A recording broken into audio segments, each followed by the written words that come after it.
All right, well, good morning, good afternoon, good evening, everyone. Professor Barry here today, and this week is talking about cultural appropriation. It's really interesting, like that terminology. It's been around for a long time in academic circles, but it's entered this sort of social kind of media and sort of common culture, mass culture in the last few years. And I think it's some interesting dimensions about it when it enters that sort of public space. I think there are those who are aware of, examining, making claims of what is cultural appropriation, and then there's a perspective that's critiquing that in a way that doesn't recognize the cultural appropriation, doesn't see it as sort of being a problem. Sometimes there's like a squabble going on between two different groups and two different perspectives in thinking about cultural appropriation. So our goal today is to kind of define some terminology, to lay out a groundwork, thinking about cultural appropriation, and this is kind of going to get us into some of the articles, relate to articles that you read for this week, and then the podcast, which kind of walks through cultural appropriation as well. So I hope you find this information interesting, intriguing, and also adding to your perspective and information about these cultural phenomena. To kind of go back the last few weeks talking about culture, what is culture, and then get us into the symbolic world, that symbolic part of culture. There can be a lot of, it's really powerful, right? It's the stuff in maybe day-to-day life, the stuff in our physical, social environment. There are symbols that we pick up on. There are artifacts that we have within a part of our culture that may reflect inequalities, either historical or contemporary, or may reinforce them. So artifacts and symbols are rich with information that we can dissect and understand. Start off with a couple of quotes from Pierre Bourdieu, and this will be, we'll talk about his work in distinction, one of his theories he develops, a sort of idea of distinction and how we learn distinction, and how we learn what he calls the habitus, and we'll talk about that in a minute. So Bourdieu's, this quote here: "The difficulty in sociology is to manage to think in a completely astonished and disconcerted way, like in awe, a beginner's mind, and with a sense of detachment about things that you thought you always understood." Right? There's a Mark Twain quote: "It's not what you don't know that will get you in trouble. It's what you know for sure that just ain't so," which I think is a really great quote. That, man, it's like the everyday world, we swim in culture, but yet it's hard to recognize very, so we're swimming in culture, but sometimes we're swimming so much, it's so common, we don't recognize the uniqueness of those aspects of culture. We kind of take it for granted. And the job of sociology and sciences in general, is to take the everyday life, the things that maybe we take them for granted, and put them under the microscope and ask questions about them. The function of sociology as every science is to reveal that which is hidden. And it's not hidden in terms of physically hidden. It's hidden because it's so common. Well, it could be that, but it's more, I think, oftentimes it's so common, it's so everyday that it's hidden, it's right in front of us, but we don't see it. So it's bringing things forward into discussion, into our awareness of things that are part of the everyday world that we just don't see or recognize. So part of Pierre Bourdieu, cultural production, is sort of this first theme of defining, explaining what is cultural production, and relating it to cultural appropriation. So cultural production, we're producing, right? So producing within culture. And what Bourdieu kind of establishes, that all individuals develop a habitus, a way of thinking, knowing, and doing. And that habitus is all based on socialization, culture. It's based on, influenced by, and shaped by our social positions that we occupy. So our class position that that we are born into and grow up in, our social networks, the community that we live in. We develop a habitus, and it's a very social process. So the ways that we think, that we know, that we do, they become part of our tastes. What it kind of talks about, these tastes that we develop, our taste for fashion, clothes, language, interest in music, interest in film, where we go to eat, our ideas of vacation, all that kind of stuff. These tastes that we have They're shaped by our habitus. They're shaped, and a habitus comes from what we learn and what we develop as we are socialized into the world, and all that is shaped by our social position, the position that we occupy. So it's a very social process. It's not individually determined. So I like certain forms of music versus others. That's a very socially determined kind of thing. There's no intrinsic value of why one form of music is better than another. Like that declaration that one's better than the other implies there's a value judgment, and that judgment comes from a place of social learning. This is kind of an important feature of Bourdieu's concept. There's an interaction between individual agency, the individual, we all have agency, and the structures that we operate in. So you take 4 different people, they occupy different class positions, different gender positions, different racial positions in terms of status. Individuals are exposed in terms of different cultural environments. Some of them overlap. And through all that experience, individuals, they have agency in navigating that space. And yet there's certain patterns that tend to emerge. There's a habitus, a soup that we swim around based on our social positions, shapes and influences to some degree the taste that we ultimately develop. And then Bourdieu relates this to capital, that things that increase our social position or mark our social position. So there's different kinds of capital that emerge in our social cultural environments.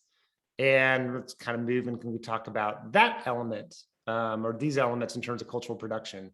This is the name of his work called Distinction, a Social Critique of Judgment of Taste. And as I mentioned before, our taste, the things that we like and dislike, is a social process. I mean, it didn't come because of the intrinsic value of certain things versus others, but it's something that we learned. And it's marking of our taste helped to mark social position in a way. And sometimes we use that to mark social position. So let's kind of walk through the different types of capital, and maybe that will make more sense. Oftentimes we think about capital, we think about economic capital, and we can bring that into exchange it in the marketplace. So you have a pile of money, of financial or other resources, and you can exchange that for certain things, right? So you can go to the marketplace and you can buy goods, you can exchange that for just sort of consuming in the marketplace. That's economic capital. Then there's other important forms of capital too. There's social capital. It's like our networks, the people that we know. So you go out looking for a job. Sometimes that social capital is incredibly important because it gives you networked into communities of people that give you access maybe to employment or access to opportunities for employment. Then there's cultural capital. Cultural capital is the things that we know, and we can exchange that for status and position as well, right? So all these about Bourdieu is kind of getting into cultural production, all these things that we can start to exchange to increase our status. So economic, the resources that you have, you can exchange that to acquire status position. Social capital that you have, you can exchange that for elevating your status or your position. Same with cultural capital.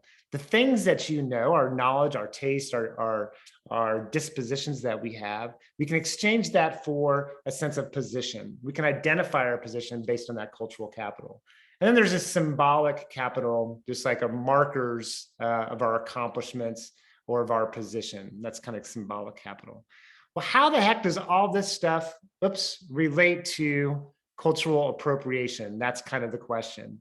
And say, well, relates to cultural appropriation in this way. This is the connection we're going to make here, is that let's say there's, within mass culture and popular culture, a discussion about Aunt Jemima is occurring. Okay, why is that imagery problematic? Or Native American mascots for sports teams, for example. And let's say an individual identifies that as problematic, that that type of appropriation is devaluing, demeaning towards a particular group. And by bringing that forward into the public and within, to friends or to community members, or responding to news feeds in the mass media about cultural appropriation, that a person's response may mark their social position. It's kind of like a cultural capital kind of component, right? So something comes up in the media about some item of cultural appropriation. and a person, raises a concern about that this is appropriation, this is problematic, this is where I stand, there's a little bit of a cultural capital. There's a little bit of taste, right? Somebody has developed a sense of taste around what is appropriate, what is not, what is inappropriate.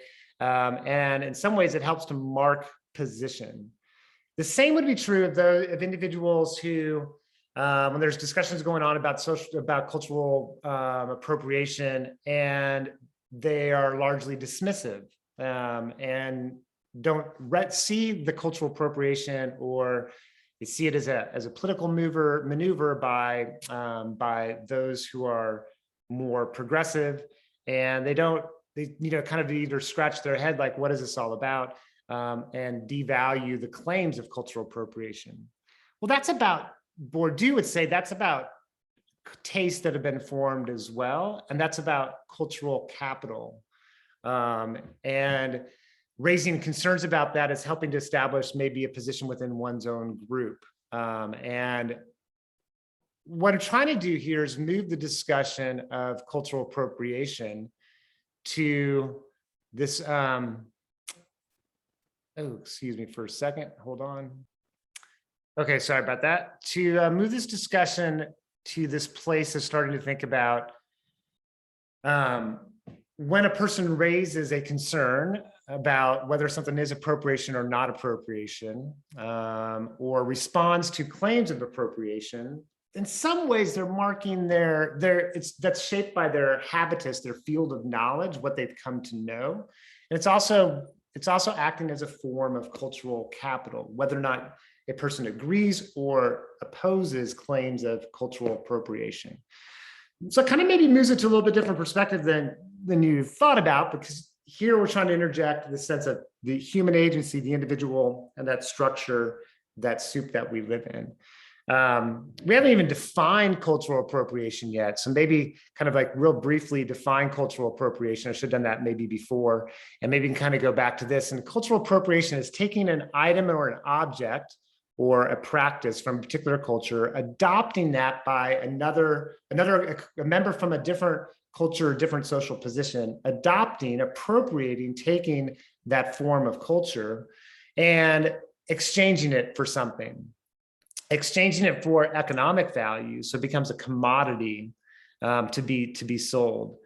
And that becomes, I think one of the critiques about appropriation is that it's taking items that belong to another group, an outside group member grabs onto that product or that idea or whatever it might be, and it creates something to sell in the marketplace. So they've appropriated it for economic gain. So I think many would argue that's problematic. That it's exploitation, or it's taking of advantage.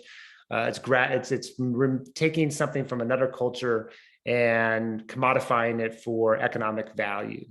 And another aspect of appropriation that is oftentimes viewed as problematic is when it's appropriated, and it's appropriated in a way that devalues, disrespects the culture from which it came from. So this is maybe this Native American headdress. There's a lot of sacred elements of that. A member from outside the group is wearing this. It's devaluing, disrespecting. It may not be a conscious disrespect, but ultimately it's devaluing that particular item for the culture of origin. Okay, so that's maybe could start with that. But anyway, we're kind of in this sort of idea of like Bourdieu and taste and culture, and making claims of appropriation or disagreeing with appropriations in some ways is a reflection of our own taste, our own habitus. And it's also a reflection, it's also a way of declaring our social position or shaping our social position. Okay, it's kind of moving a little bit different direction, then we'll come back to cultural appropriation. For this is like thinking about different ways on the movement, like how culture moves. So people migrate, people immigrate. And as they do, as they migrate, move to different places around a nation, or they come from outside, they're moving, not only are they coming physically, or they're moving physically, but they're individuals bring culture with them. And so there's these terms that we can think about the movement of culture. The first is cultural diffusion. So it's just like, and diffusion means it just gets diffused. So culture moves, a group of people come from a different place into another space, they bring with them their culture, their practices, all these different kind of things, and the culture gets diffused throughout that other culture. And I'll give you a couple examples here in a minute. Cultural leveling is things become more homogenous. So more exposure to different groups. One group comes over from here, over here. They also go over there, they go over there, and things get leveled. Things become more homogenous.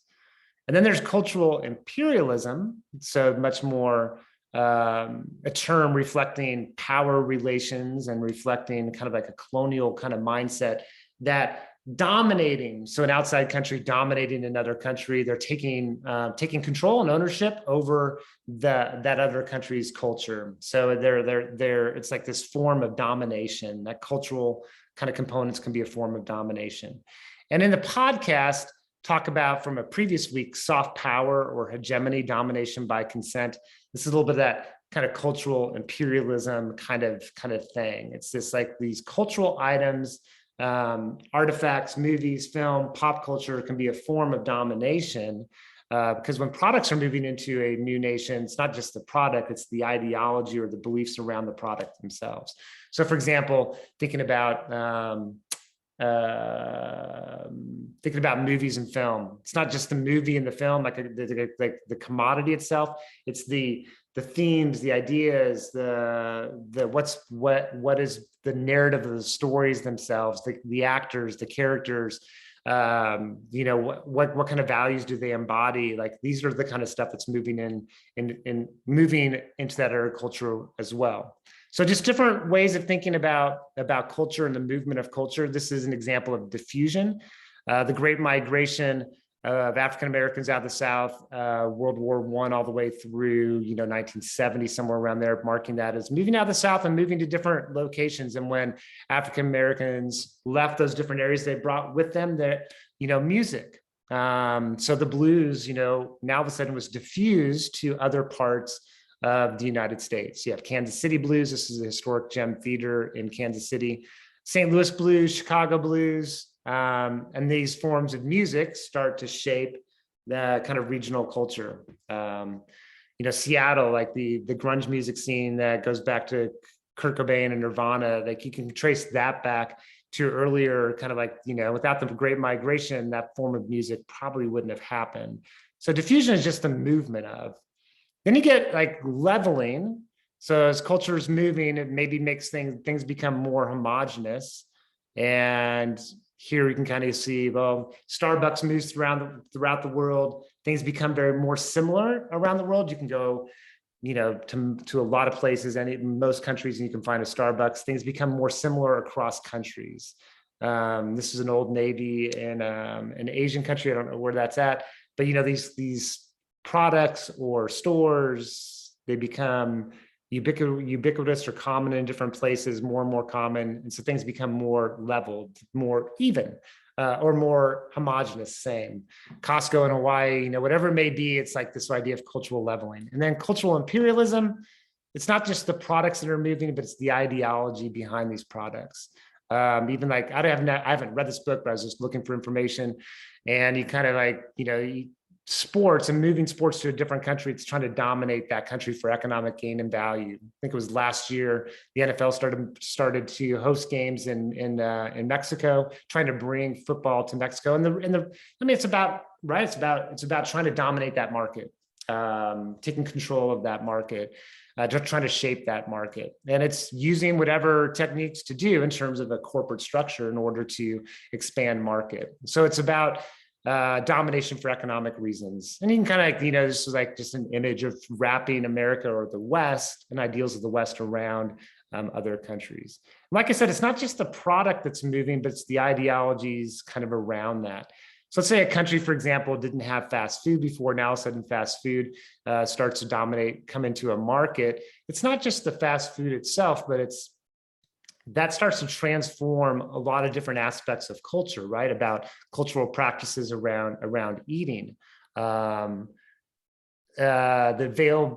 cultural, just sort of the setting in which people eat is now being transformed. So it's a little bit of like it's not only the product, but it's also shaping and influencing the values or challenging the values of a particular place as well. And this would be cultural appropriation, or in one way to think about appropriation, this is early punk music. This is Joan Jett, Debbie Harry from Blondie, if we go from left to right. And then I can't remember who that is. It's Joey Ramone from the Ramones, and David Johansen from the New York Dolls. It's like early punk music in the United States, which came over from England. I mean, punk music actually goes back to Britain in the 1970s, and that music and that culture, that subculture, was diffused into the United States. Eventually, that diffusion, there became an appropriation. So corporations, companies, started to appropriate certain aspects of that culture and commodify it. So this becomes things like this, like clothes and fashion. So that's that appropriation for economic gain. You can look at hip hop this way too. This is early 70s in hip hop. It originated in New York City, the East Coast. West Coast had its own form of hip hop as well, but that existed as an expression, a cultural expression, oftentimes to express grievances about social position. I mean, the struggle of being in the inner city, being a person of color in the inner city. It was a sort of a mixture of different of Jamaican culture, Puerto Rican culture, American cultural kind of sensibilities into this form of music, and as a form of community development, a form of having a voice, as a medium through which people had a voice to air their grievances against society and against the dominant culture. Eventually, that music gets discovered by the music industry, and then it gets co-opted. So it's appropriated and turned into a commodity to be sold to mostly middle-class, white middle-class markets. And when it does that, one of the problems of appropriating hip-hop from that the dynamics and the reason, the purpose that it was there in the inner city, commodifying it, taking it out to sort of the middle class. Now all of a sudden it's changed as a product, and now it becomes something fully different than it was from its original form. Now sometimes people, they don't know that history of hip hop. They start to associate the sort of new mass market of what this thing is with, they mistake it for what the origins of hip hop were. So it becomes problematic, that appropriation, because it's not only being appropriated, but it's being reconfigured, and reconfigured in a way that's demeaning and devaluing to that group of where it came from to begin with. So the example would be like in some hip hop videos, there's some misogyny, so a lot of misogyny in some big mainstream hip hop videos, especially in the 80s and the 90s. This is when things were being commodified and sold to the middle class, suburban sort of environment. And it was about, it was devaluing some misogyny, very anti-women, the portrayals of the female body. It was about the, as women, in terms of scantily dressed, sexually provocative. It was a lot about, the gangster rap kind of thing. It was about violence. It was about the sort of hypermasculine body. Like, that's not about the origins of hip hop. This is one of the reasons why that appropriation is problematic. Is not only is it taken, but it's transformed into something totally different than what it originally was. Okay, so that's kind of theme 2. Let's kind of talk real briefly about this theme, this third theme, the melting pot myth. It comes up in the podcast, so we can talk about it for a moment. So amalgamation is just basically mixing together and coming out with a new form, right? So that's like a process, a metal founding process. Put a bunch of metal into a pot, all different forms of metal, and then you form something new, different, and that's amalgamation. It's been amalgamated. And the reality is that it's never been that way. Like, we have this idea of amalgamation, which is the melting pot. Everybody goes in, all these people from around the world come into the melting pot. The statue, the Lady Liberty, she mixes the bowl, and then out comes this new, this American, right? It oversimplifies a really complex kind of issue or a complex process in which people, the immigration process and how people become assimilated into a culture. Amalgamation would say, okay, we emerge as an American but that would remove all those unique elements of different cultural histories. And,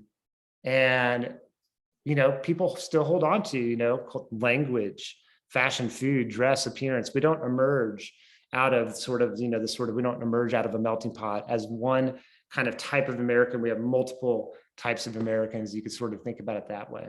And then amalgamation myth, it's a myth that largely denied, ignored, minimized all those histories of different people. And I think today now we recognize we have this model of cultural pluralism. So we recognize that we are a very diverse society, diverse histories, diverse groups, and to express value and appreciation for the histories, contemporary struggles, and contemporary life for those different groups. So we're in a different position. We see it as a mosaic. We're all part of this tapestry in America, or this mosaic, all these different groups that are part of this larger mosaic. We have different histories, but yet we're participating with a common theme or a common mission. So that's a little bit more, I think, in the podcast that's brought up about sort of cultural appropriation, to sort of raise the issue that when we get into this place of like this melting pot idea, it's denying the reality of all those different histories. It's ignoring if there's any inequities in terms of power and things like that. And then we've moved recently more to a cultural appreciation viewpoint or a pluralist viewpoint. So appreciation versus appropriation. You can appreciate something without co-opting it for economic gain or for gain of social position. So that's the elements of appropriation is taking an item and achieving some economic gain out of it, or symbolic status for that, or status in terms of cultural capital. And it could be that an individuals are devaluing or disrespecting that practice or cultural item that's coming from that culture of origin. I think, there's a lot of different degrees of knowledge and an engagement in history and culture about cultural artifacts and ideas. I think we all have different levels of knowledge and awareness about how history and culture are influenced by relationships of power. So looking at Aunt Jemima and the company deciding to move away from the symbology of Aunt Jemima. And to understand that, I think you have to go back and understand a larger historical perspectives about not only the Aunt Jemima, but like Uncle Ben's rice, Mrs. Butterworth's, all these different kind of narratives and stories, where they came from, why these symbology even originated. And it gets you into starting to, I think it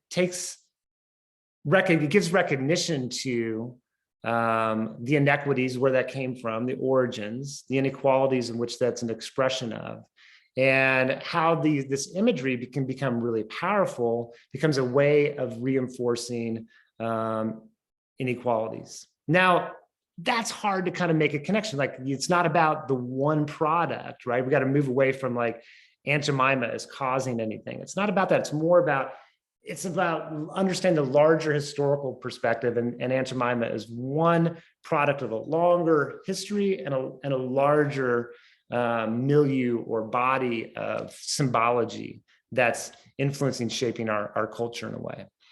We could apply our theories to this a little bit and go back to functionalism and say, okay, part of our discussion about cultural appropriation today is because our values in society collectively, there's some shifting values going on. There's greater sensitivity and awareness to issues of inequalities. There's a struggle to figuring out where that boundary is. You have those on the left and those on the right, those on the left raising claims of appropriation, those on the right that may be pushing back. And it's like trying to find, okay, we got to recognize that some of this stuff was problematic. I mean, some of these things like Aunt Jemima, other things, we could recognize that those are devaluing, demeaning, they're appropriated for economic gain and value, and they may reinforce stereotypes and ideas of a particular group. And it'd be in this culturally pluralistic world that we live in, and we're moving towards trying to engage in discussions about greater equality. There's a struggle for defining where that boundary is. Native American mascots, if you were to have the discussion back in the 1980s, that discussion back then was, largely dismissive of changing the symbology around Native American mascots. For the most part, including, those symbols have changed over a course of time. Our value consensus has shifted, but it's been a struggle in terms of shifting that.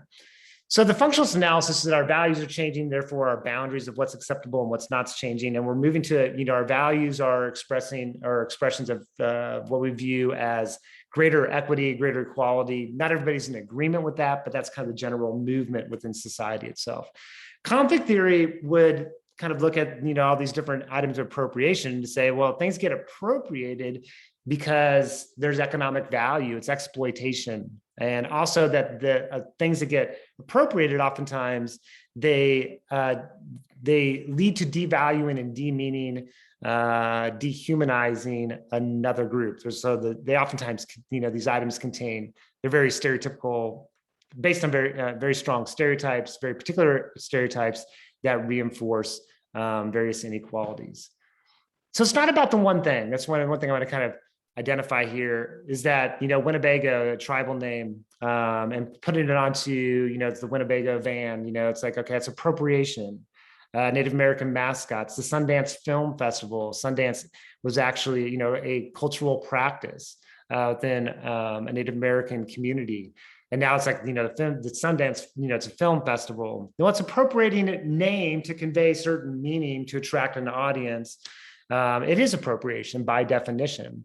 Now, are those things problematic? Should they be removed, which would be like a cancel culture kind of thing? So this becomes a struggle, is that our culture is shifting and changing, recognizing some of the problems of these appropriation. Where are we going to draw that boundary? And who gets to make the claim that it's cancel culture, or it's just companies changing or institutions changing based on changing values of larger society itself? And it could just be our values are changing and shifting and things are moving and people are seeing things that people are more aware. Some people are more aware of these issues of appropriation, but it's not about the one thing. It's not about the Winnebago. It's about the larger issue of appropriation and meaning and value and some of that longer history. See, like Native Americans and how Native Americans have been represented in the media and products and things like that. It's like, some of the more obvious are, things like cowboys and Indians and sort of this imagery, very stereotypical kind of ideas of Native Americans being used. So the Indian motorcycle, this Navajo hipster panty, whatever it may be. In Land O'Lakes recently decided to remove, to change their marketing to just have the Land O'Lakes. I think to say that is cancel culture, I think is problematic. I think, the company is changing. It's changing. Companies change their marketing and advertising across time, right? Because they're trying to reach an audience. To me, it's an expression that there's a change in the audience, that the marketplace is a different place. People are valuing different things. And so if the marketplace is a place of exchange ideas and products and things like that, if there's a sort of a concern about, and the public is moving in terms of a value position on appropriation and using symbology of a group to sell a product, companies are moving away from some of those ways of doing things. That's just a reflection of change in culture. It's not really, for me, it's not cancel culture. It's just culture. It's just organizations adopting to changes in the marketplace. Same would be true of Dr. Seuss books. Some of that stuff may be more overtly racist in terms of Dr. Seuss books, but it's not the one book. It's more about a whole larger landscape of things in a way. Okay, so last couple things. I don't know why I included this sort of to identify that we all, this would be like, go back to Bourdieu, the agency and the structure, right? We're all involved in this sort of agency and structure. We learn cultural production, that we develop a habitus, a way of thinking and knowing. So that shapes how we view our symbolic world. So like the items like this, our interpretation of these items themselves are a reflection of our habitus. This is why, in some ways, I think it's among the progressives, those who are more engaged in understanding, unpacking, histories of cultural histories in the United States and issues of inequality, recognize or identifying areas of appropriation. And when they do that, bring that out into like, social media, the media, and then it becomes a sort of political thing because there's these different habituses that individuals have based on their social position, which is influencing how they receive information, right? So the last couple things, it's more difficult to go back to that first quote on Pierre Bourdieu, go back to the first slide, that quote, right? It's difficult to recognize and evaluate the present. It's our everyday life. And even going back, things that have been part of our culture for a long time, like Aunt Jemima, it's hard to more objectively evaluate things. And oftentimes we can get into a reactionary mode about things. And part of that is because it's so familiar and so common, we haven't addressed or examined at a deeper level where these symbols come from, their meaning, their purpose, and the consequences of them. It's not the one product, it's not the analysis, but it's about broader culture and society.